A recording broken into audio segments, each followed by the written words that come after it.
Hi, I'm State Representative Dear Rendon, and I'm sitting here today with State Representative Kathy Crawford. The reason we're sitting here chatting today is because of the Families, Children, and Seniors Committee. And last year I was fortunate enough to chair this in my freshman term, but this year I'm extra lucky because I still get to be on the committee under the tutelage of Rep. Kathy Crawford, who has a pretty exciting agenda this year. Why don't we let her tell us about it?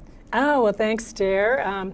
There's a lot going on in families, children, and seniors. There always is. I always tell people that I think it's one of the more exciting committees because you can see immediately, first of all, you can identify problems fairly clearly, and then hopefully we can take the steps with the background of the committee members that we have. I love the background of the committee members this year. We're really fortunate to have the people on the committee that we have. So I feel very enthused that we're going to be able to make some inroads and really impact families in a positive way that are being hurt by various different things, you know, Medicaid problems or foster care issues, you know, sleep issues, and I know that's something that you felt very strongly about. And you know, maybe you should tell people a little bit more about that, because that's something that I never considered when I first became a state rep. It never occurred to me that children were dying needlessly because of unsafe sleeping conditions. So maybe you can say something. That is kind of hard to imagine, isn't it? Yeah. I raised my children in a different generation. Me too. But newer generations are, for whatever reasons, economic, maybe for convenience, a lot of them, some of them have chosen a method called co-sleeping with an infant. Yes, if you're a nursing mom, sometimes it's nice to have that baby close to you, but babies really should be in their own space to sleep all night and to sleep safely. There have actually been deaths of infants who were in a situation sleeping with parents, one or two parents, who simply got overlooked. And that's a terrible circumstance that we really should try hard to avoid.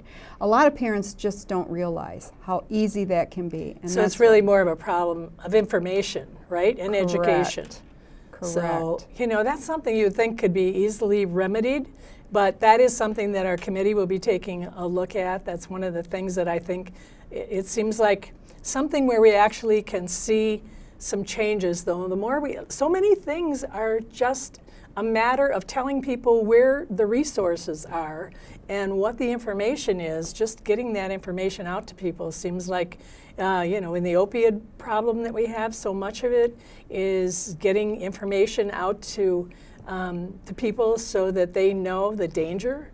And where they can go. Yes, and where they can go for help. Because And many families, I think, are just so frustrated. I mean, there's no excuse, really. When you think about it, 70,000 people died last year of misuse of opiates.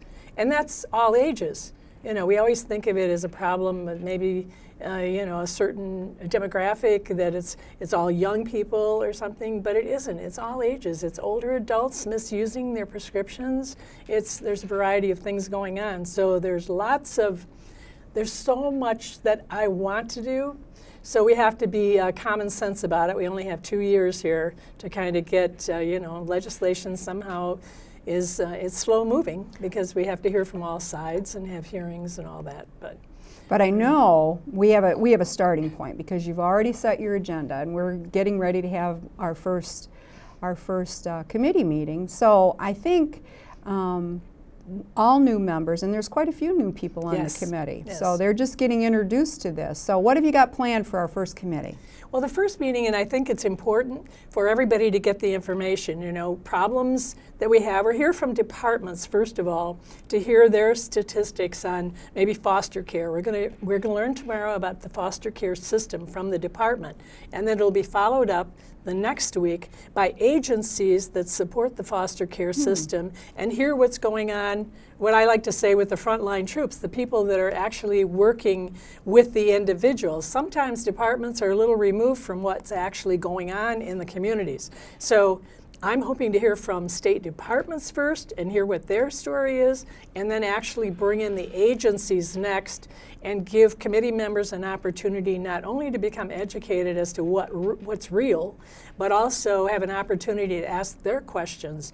And we have people with expertise in the legal issues with Medicaid. You know, we have an attorney that has dealt with Medicaid cases, so we're really going to be taking a look at what his experience has been. He's had a wealth of experience. We have people on the committee who have developmentally disabled children. I have 2 children that we adopted through the foster care system. My daughter did.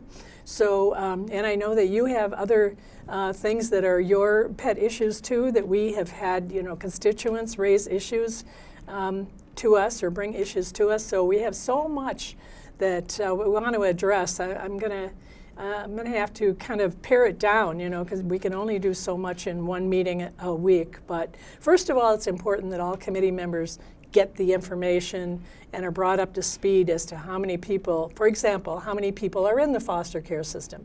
You know, I've heard a lot of numbers. There's 14,000 children, there's 13,000. How many really are in the foster care system? And what are their situations?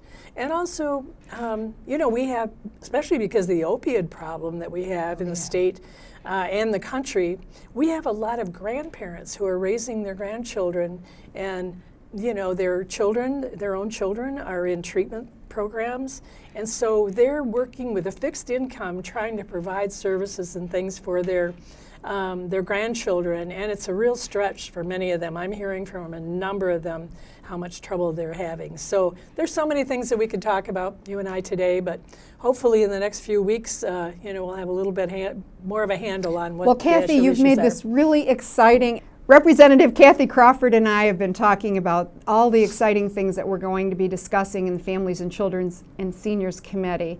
We're getting started tomorrow. We appreciate your listening and being involved, and thank you for tuning in.